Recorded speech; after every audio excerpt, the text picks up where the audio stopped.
I hadn't heard from my daughter Sarah in 3 weeks, but at 60, I'd learned that adult children sometimes get busy with their own lives. Sarah had been dating Derek for 8 months now, and while I couldn't say I was thrilled with her choice in men, I tried to respect her independence. She was 30 years old, after all, with her own apartment and a good job at the marketing firm downtown. Still, when she missed our monthly lunch at Romano's, a tradition we'd maintained religiously for 5 years, I knew something was off. Sarah never missed our lunches.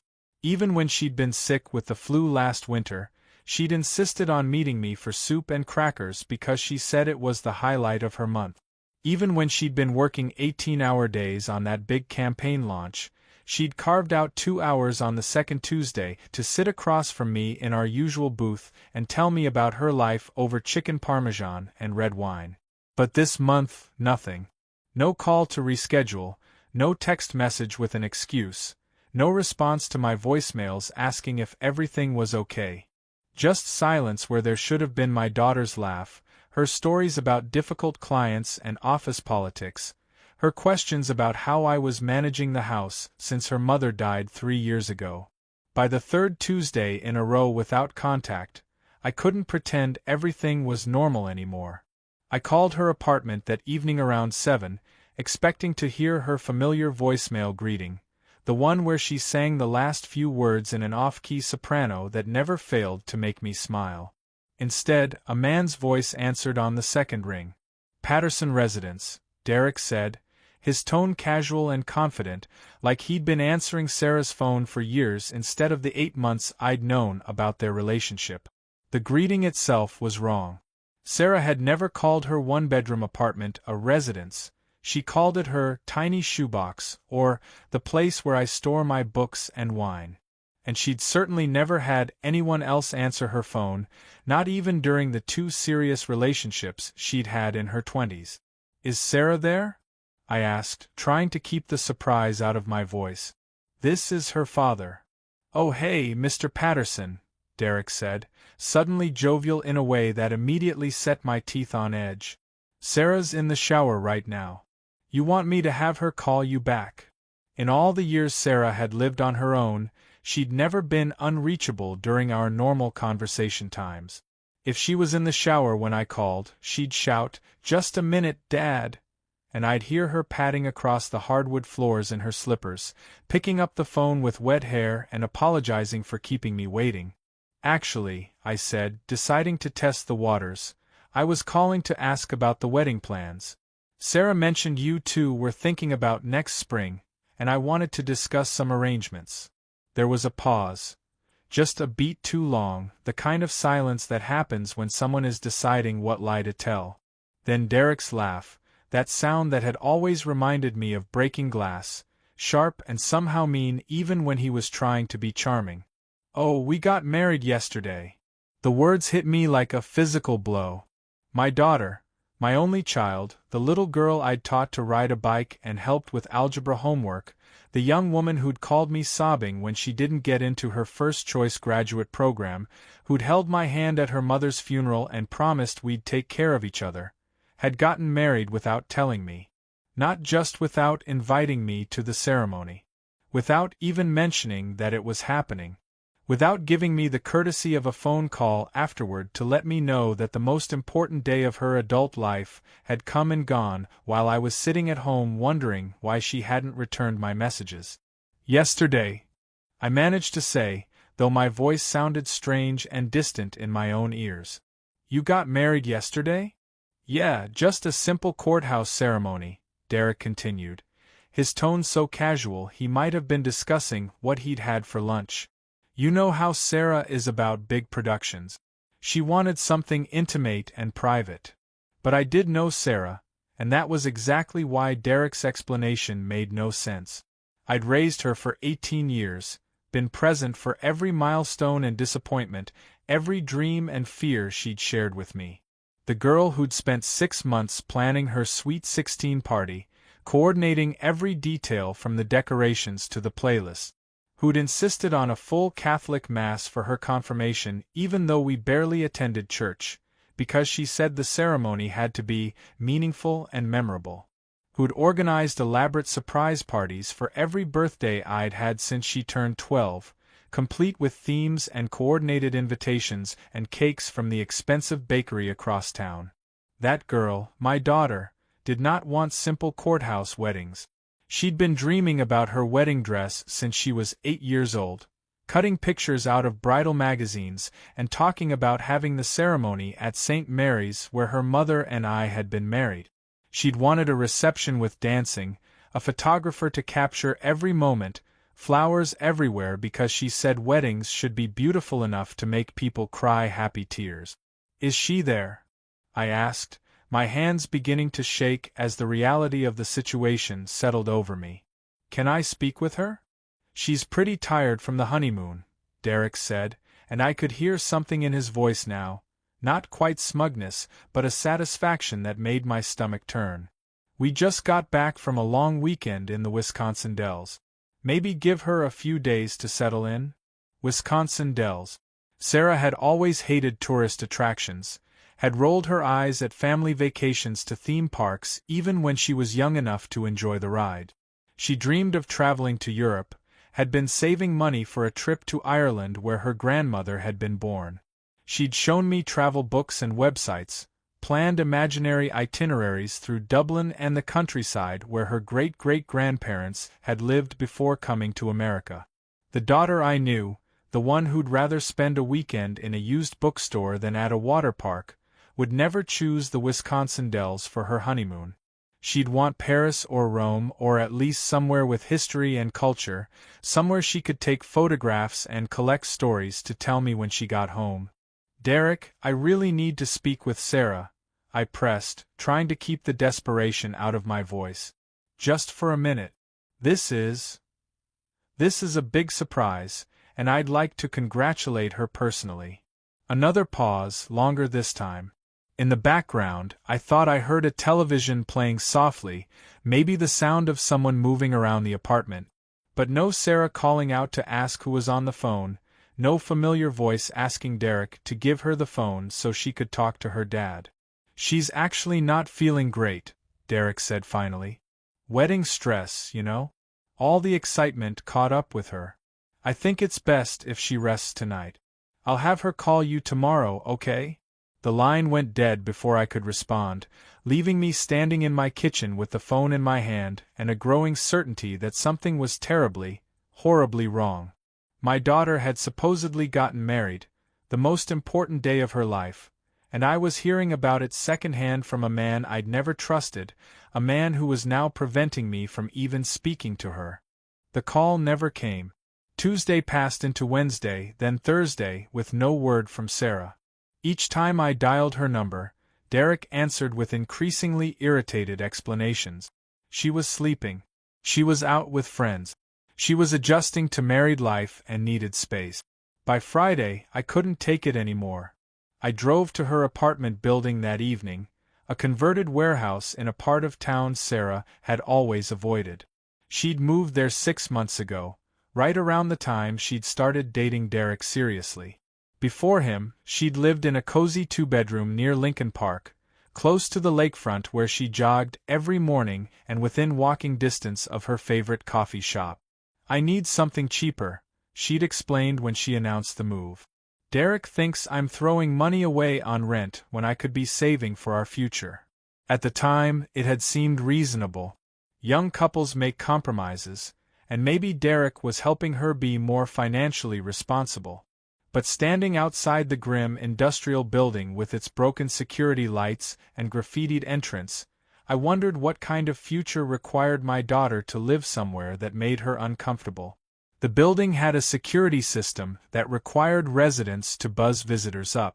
I pressed the button for apartment 3B and waited, my heart hammering against my ribs. "Who is it?" came Derek's voice through the crackling intercom. "It's Paul Patterson, Sarah's father. I'd like to see my daughter."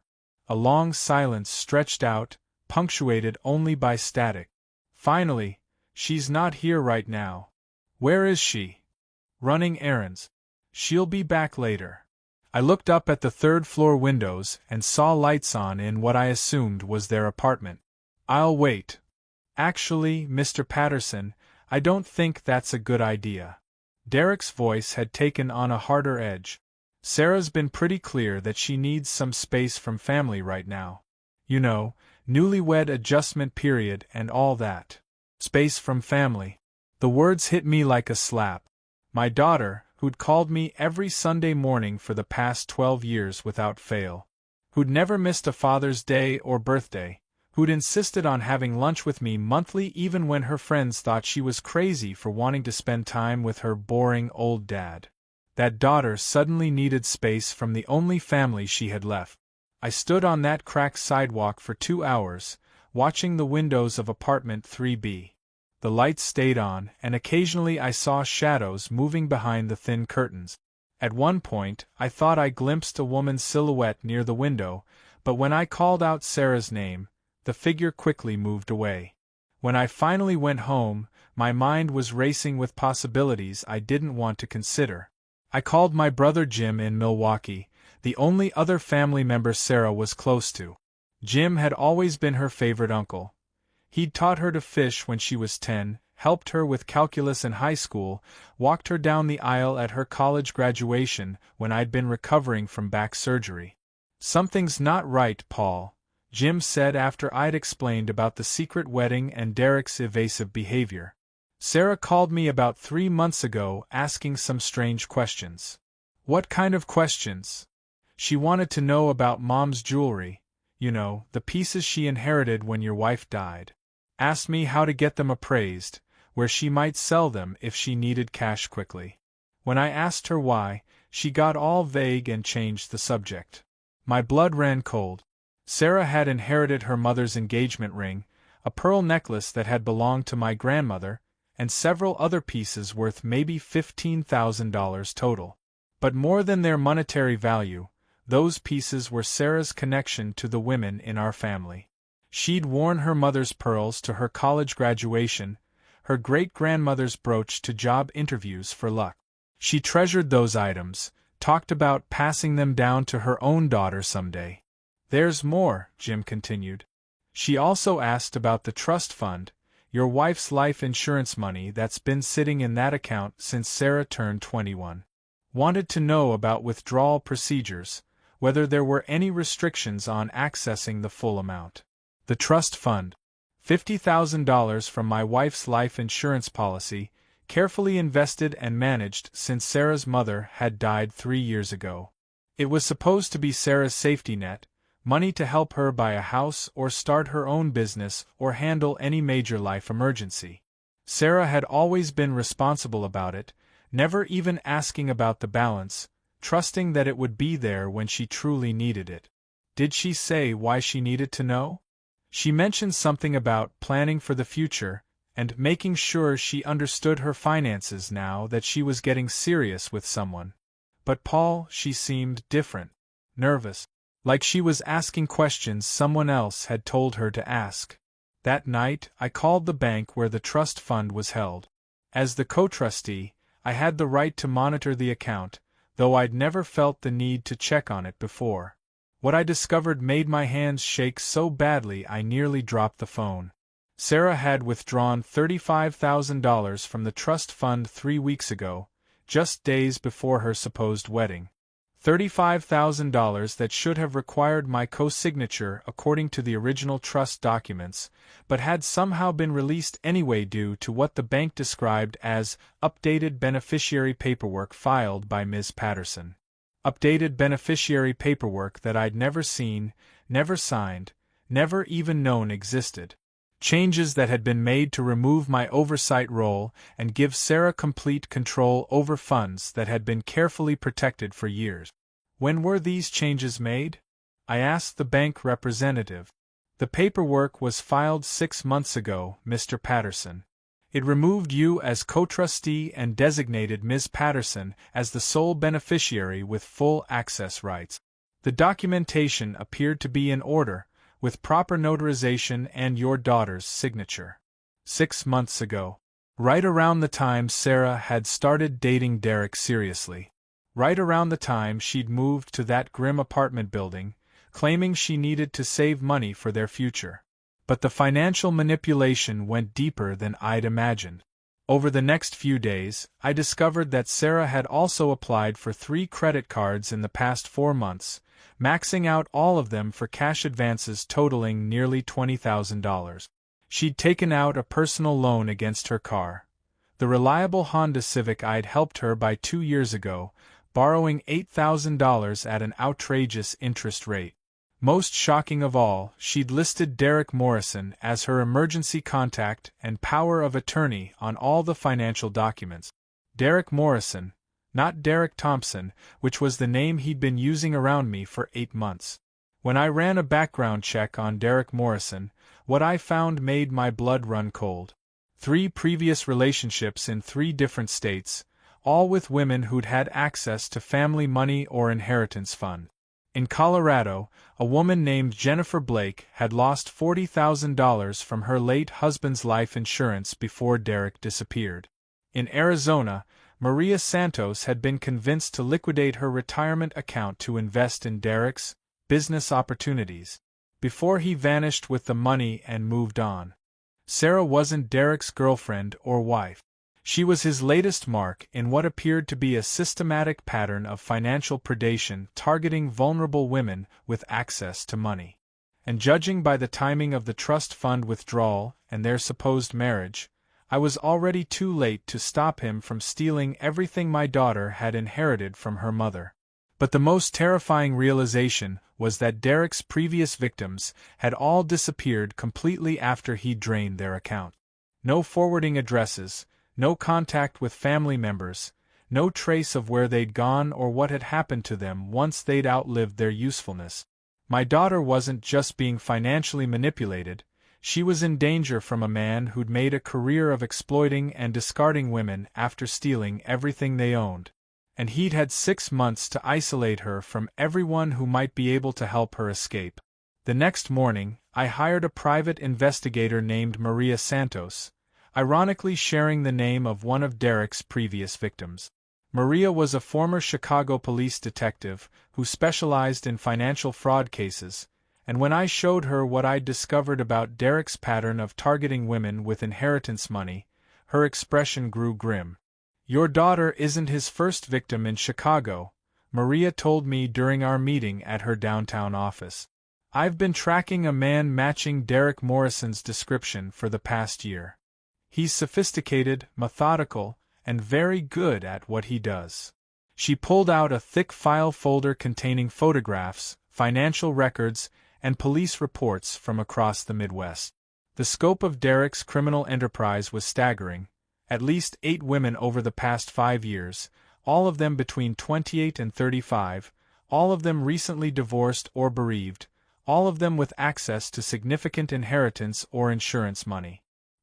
"He targets women who are emotionally vulnerable and financially naive," Maria explained. "Recent widows, daughters who've inherited family wealth, divorcees with settlement money. He studies them for months before making contact, learning their routines, their vulnerabilities, their financial situations." The photographs showed Derek with different women in different cities, but always the same pattern. Coffee shop meetings that progressed to romantic dinners, weekend trips to modest vacation destinations, then gradual financial requests, help with a business opportunity, temporary loans for emergencies that never quite materialized, joint investments in ventures that existed only on paper. "He's not just stealing money," Maria continued. "He's systematically destroying these women's connections to their support systems, convincing them their families don't understand the relationship, encouraging them to move away from friends and relatives, isolating them until he's their only source of information about the outside world." She showed me bank records from Derek's previous operations.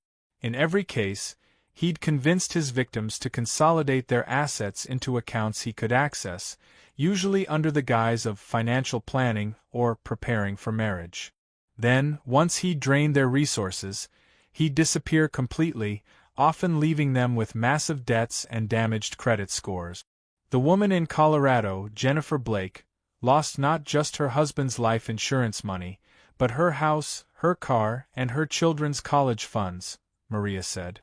Derek convinced her to refinance everything to invest in cryptocurrency schemes that didn't exist. When she finally realized what had happened, he'd vanished and she was facing foreclosure and bankruptcy. But Derek's most recent Chicago victim, before Sarah, had been a woman named Patricia Vance, a 42-year-old attorney who'd inherited a substantial trust fund from her late parents. Derek had courted her for nearly a year, gradually gaining access to her financial information under the pretense of helping her manage her inheritance more effectively. Patricia was smart, successful, skeptical by nature, Maria explained. But Derek was patient. He spent months building trust, demonstrating financial knowledge, even introducing her to fake business partners who vouched for his investment expertise. By the time she realized she was being conned, he'd stolen over $200,000. What made Patricia's case particularly relevant was the timing. Derek had disappeared from her life just 2 weeks before he'd started pursuing Sarah, suggesting that my daughter had been his next target all along, carefully selected and studied before their supposedly chance meeting at the coffee shop near her office. How did he choose Sarah? I asked, though I dreaded the answer. Maria consulted her note. Derek had been watching your daughter for at least 3 months before their first date. He knew about her mother's death, the inheritance, her job at the marketing firm, her monthly lunches with you. He'd studied her social media profiles, her spending patterns, even her commute to work. She showed me surveillance photographs that Derek had apparently taken himself, images of Sarah leaving her old apartment, walking to her favorite coffee shop, meeting friends for dinner. The photos were date-stamped, showing a pattern of observation that went back nearly 4 months before their relationship began. He knew she was lonely, still grieving her mother, looking for someone to share her life with. He crafted his entire persona to appeal specifically to her psychological and emotional need. The Derek Thompson she fell in love with was a carefully constructed character designed to exploit her vulnerabilities. But the manipulation went beyond just financial theft. Maria had discovered that Derek had been systematically destroying Sarah's relationships with everyone in her life, using techniques borrowed from cult recruitment and abusive relationship dynamics. He convinced her that you were trying to control her life, that her friends were jealous of her happiness, that her co-workers were undermining her career advancement, Maria explained. Classic isolation tactics, but executed with remarkable sophistication. Derek had apparently spent weeks planting seeds of doubt about my relationship with Sarah, suggesting that my monthly lunch invitations were attempts to interfere with her independence, that my questions about their relationship showed I didn't respect her judgment as an adult. He'd gradually convinced her that maintaining close family ties would prevent her from fully committing to their future together.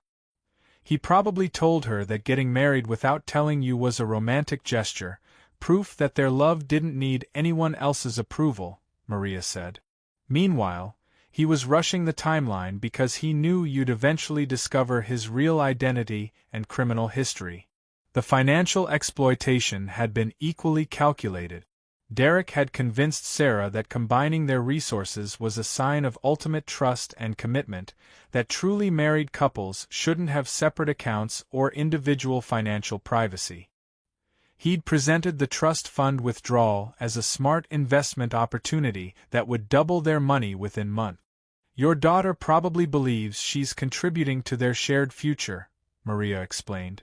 Derek likely told her the money was going into real estate investments or business ventures that would secure their financial stability. She has no idea she's funding his escape plan. But the most chilling discovery came when Maria showed me Derek's apparent exit strategy. Unlike his previous schemes, where he'd simply disappeared with stolen money, Derek seemed to be planning something more permanent for Sarah. He's applied for life insurance policies on your daughter, 3 different companies, each for substantial amounts, Maria said, her voice dropping to barely above a whisper. The applications were filed 2 weeks after their supposed marriage, with Derek listed as the sole beneficiary. Life insurance policies totaling nearly $500,000, all taken out without Sarah's knowledge using forged signatures and medical information Derek had somehow obtained.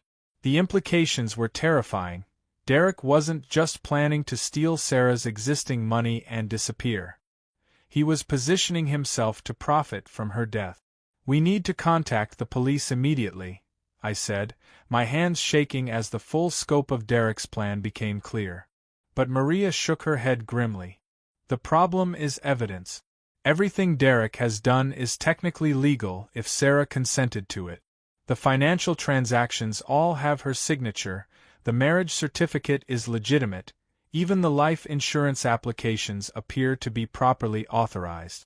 Unless we can prove coercion or fraud, the police can't act on our suspicions." That's when I realized the true genius of Derek's scheme. He hadn't just stolen Sarah's money. He'd manipulated her into giving it to him willingly. He hadn't kidnapped or imprisoned her.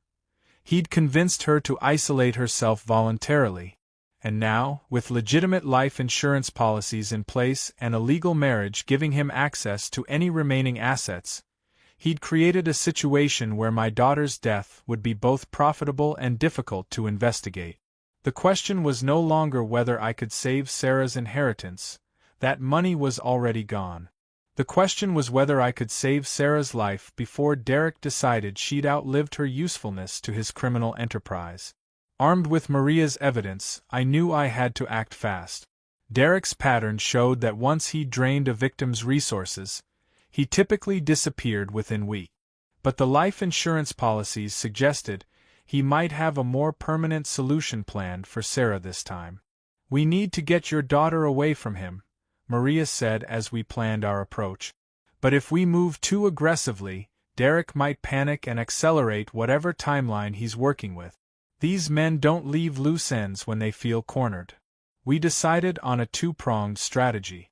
Maria would work with her contacts in financial crimes to build a legal case against Derek, while I would try to reconnect with Sarah and convince her to meet me somewhere Derek couldn't control the conversation. The first step was figuring out how to reach Sarah directly. Derek had been intercepting all phone calls, and showing up at their apartment had proven futile. But I remembered something Sarah had mentioned months ago. She'd started taking yoga classes at a studio near her work, going during her lunch breaks as a way to manage stress. I drove to the Serenity Wellness Center on LaSalle Street the next Tuesday, hoping Sarah still maintained this one routine from her old life. At 12:30, I positioned myself across the street with a clear view of the studio entrance. For 30 minutes, I watched people come and go, my heart sinking with each unfamiliar face. Then I saw her. Sarah emerged from the building in yoga clothes, but she looked nothing like the vibrant daughter I remembered. She'd lost at least 20 pounds, her face gaunt and pale. Her usually bright blonde hair hung limp and unwashed, and she moved with the careful, fearful steps of someone who was constantly looking over her shoulder.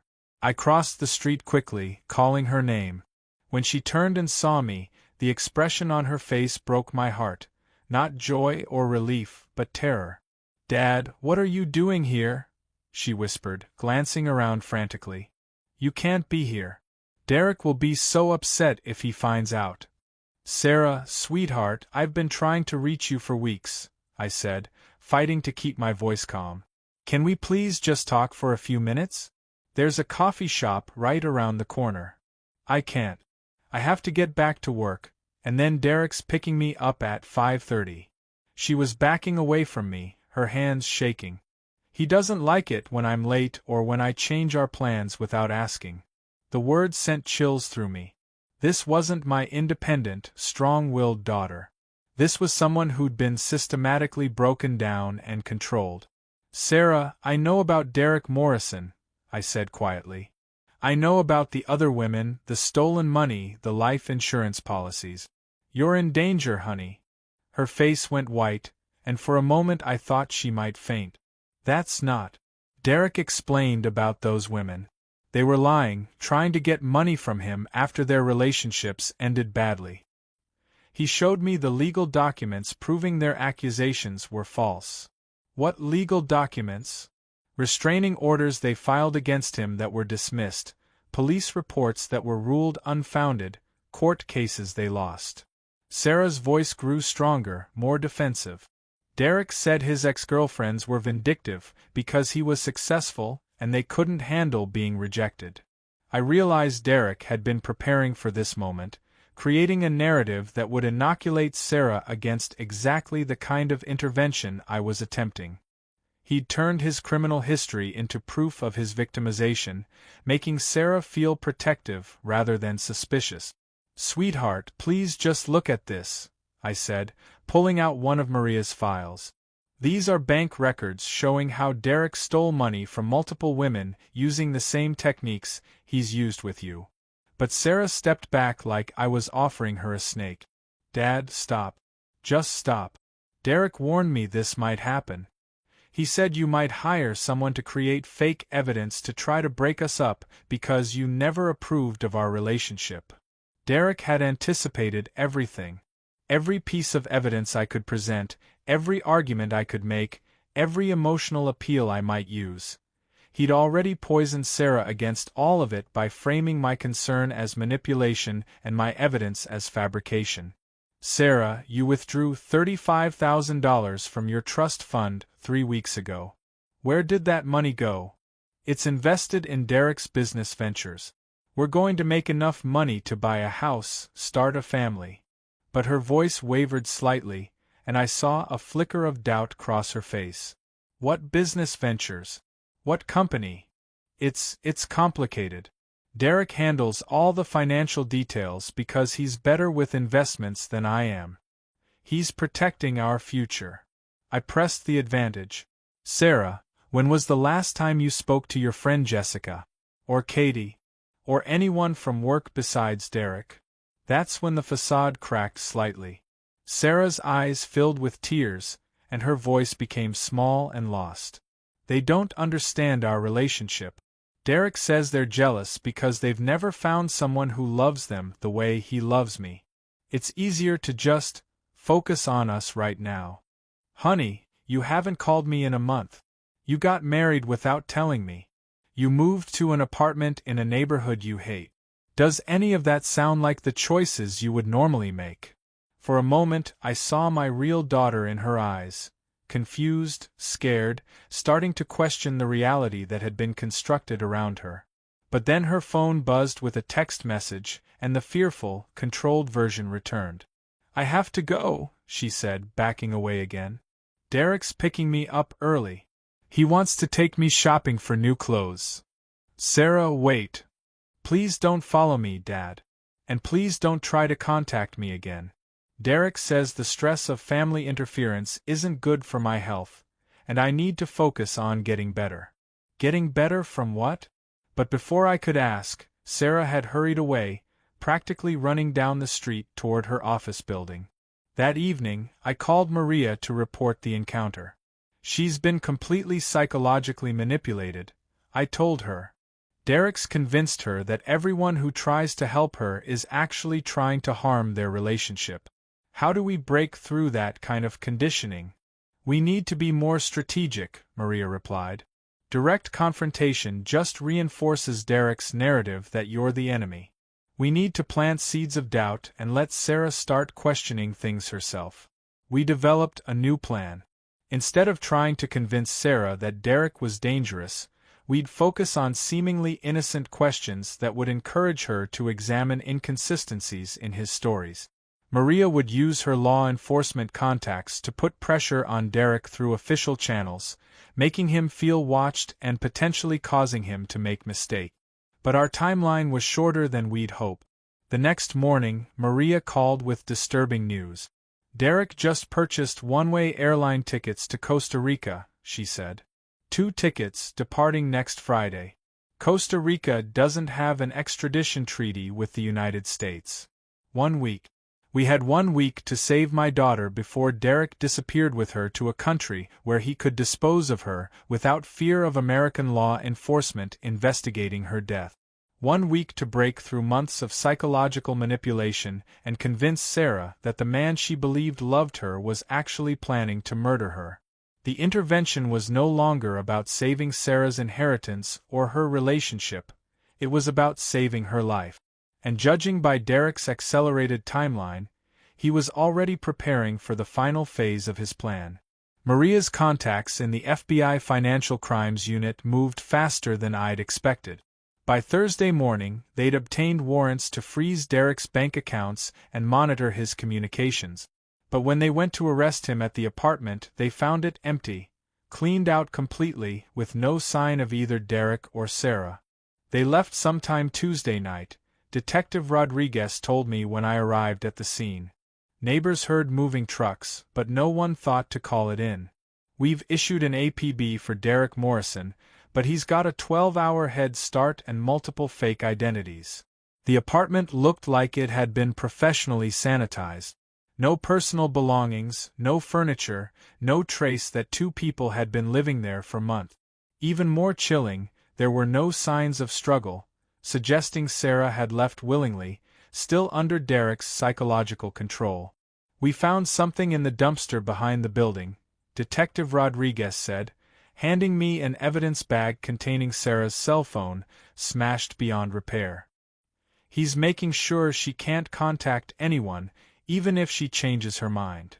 Maria arrived with devastating news from her surveillance team. Derek never bought tickets to Costa Rica under his own name. That was misdirection to throw off any investigation. He actually purchased tickets to Mexico under the identity Daniel Mason, one of his previous aliases. The flight leaves tonight at 11:47 p.m. from O'Hare. But the truly terrifying discovery came when Maria's FBI contacts accessed Derek's recent financial transactions. In addition to draining Sarah's trust fund and credit accounts, he'd been making payments to a contact in Tijuana, someone with connections to organ trafficking networks that operated along the Mexico-US border. Your daughter isn't just in danger of being murdered, Detective Rodriguez explained grimly. Derek's positioned himself to profit from her death in multiple ways. The life insurance policies, plus whatever he can get for harvesting her organs in Mexico, where oversight is minimal. The room spun around me. My daughter wasn't just going to be killed, she was going to be butchered for profit by a man she trusted, in a foreign country where her death would barely generate a police report. We have units stationed at O'Hare, Rodriguez continued, but Derek's too smart to use the obvious departure point if he suspects we're onto him. He could be driving to Milwaukee, Indianapolis, even Detroit to catch a connecting flight under another identity. That's when I remembered something Sarah had mentioned months ago, back when she'd first started dating Derek. They'd talked about taking a romantic weekend trip to Wisconsin Dells, the same vacation Derek had claimed they'd taken for their honeymoon. But Sarah had laughed about it at the time, saying the only interesting thing about Wisconsin Dells was the small regional airport that rich people used to avoid crowds at major terminals. Wisconsin Dells Regional Airport, I said suddenly. It's small, private, minimal security. Derek would know about it from when he was courting Sarah. Maria was already on her phone, contacting airport security. Within minutes, she'd confirmed that a Daniel Mason had chartered a private flight to Guadalajara, Mexico, scheduled to depart at 9:30 p.m. with one passenger, listed as his wife, Susan Mason. We've got them, Rodriguez said, grabbing his radio. All units converge on Wisconsin Dells Regional Airport. Suspects are armed and extremely dangerous. The female victim is likely coerced and may not cooperate with rescue attempts. The drive to Wisconsin Dells took 90 minutes with police sirens clearing the way. I sat in the back of Detective Rodriguez's car, my hands clenched so tightly my knuckles had gone white. Every minute that passed meant we were closer to losing Sarah forever, either because Derek would realize we'd found them and accelerate his timeline, or because their plane would take off and disappear into Mexican airspace. Wisconsin Dells Regional Airport was barely more than a landing strip with a small terminal building and a handful of hangars. As we approached, I could see a small jet on the runway with its engines already warming up. Two figures stood near the aircraft, A man in an expensive suit and a woman who moved with the careful, drugged movements of someone who wasn't fully conscious. "Sarah!" I shouted, jumping out of the police car before it had completely stopped. The man turned, and even from 50 yards away, I could see Derek's face contort with rage when he realized his plan had been discovered. He grabbed Sarah's arm roughly, pulling her toward the plane's boarding stairs. "Federal agents," came the amplified voice from Rodriguez's bullhorn. "Release the woman and step away from the aircraft." Derek paused at the bottom of the airplane stairs, looking around at the police cars and FBI vehicles that were surrounding the runway. For a moment I thought he might surrender. Then he pulled out a gun, a small pistol that he pressed against Sarah's temple. "Stay back!" Derek shouted. "I'll kill her right here if anyone comes closer." Through binoculars, I could see Sarah's face more clearly. Her eyes were unfocused, pupils dilated. Derek had drugged her to keep her compliant during the trip. She wasn't even fully aware of what was happening, swaying slightly as Derek held her upright with his arm around her waist. "Mr. Morrison," came a new voice over the bullhorn, a FBI negotiator who'd arrived with the tactical team. "You're surrounded with nowhere to go. Let Sarah go, and we can work something out." Derek's laugh was the same sharp, breaking glass sound I'd grown to hate. "Work something out? I've got 3 warrants, 8 counts of fraud, and enough evidence against me to put me away for life. The only thing I'm working out is how to disappear with enough money to start over somewhere new." "The money's gone, Derek," the negotiator called back. "We've frozen all your accounts, seized your assets. There's nothing left to run with." That's when Derek made his fatal mistake. In his rage and desperation, he loosened his grip on Sarah just enough for her to stumble sideways, away from his gun. FBI snipers, who'd been positioning themselves since we'd arrived, finally had a clear shot.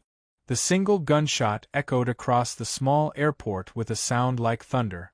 Derek crumpled to the ground, the pistol clattering across the asphalt. Sarah, confused and drugged, simply sat down hard on the tarmac, staring around at the chaos with wide, uncomprehending eyes. I ran to her before the paramedics could stop me, gathering my daughter into my arms for the first time in months. She was thin and fragile, her skin pale and cool to the touch. But she was alive, and she was free. "Dad," she whispered, her voice small and lost.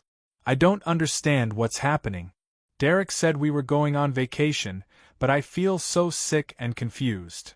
"It's okay, sweetheart," I told her, holding her close as paramedics worked to stabilize her vitals. "You're safe now. Everything's going to be okay."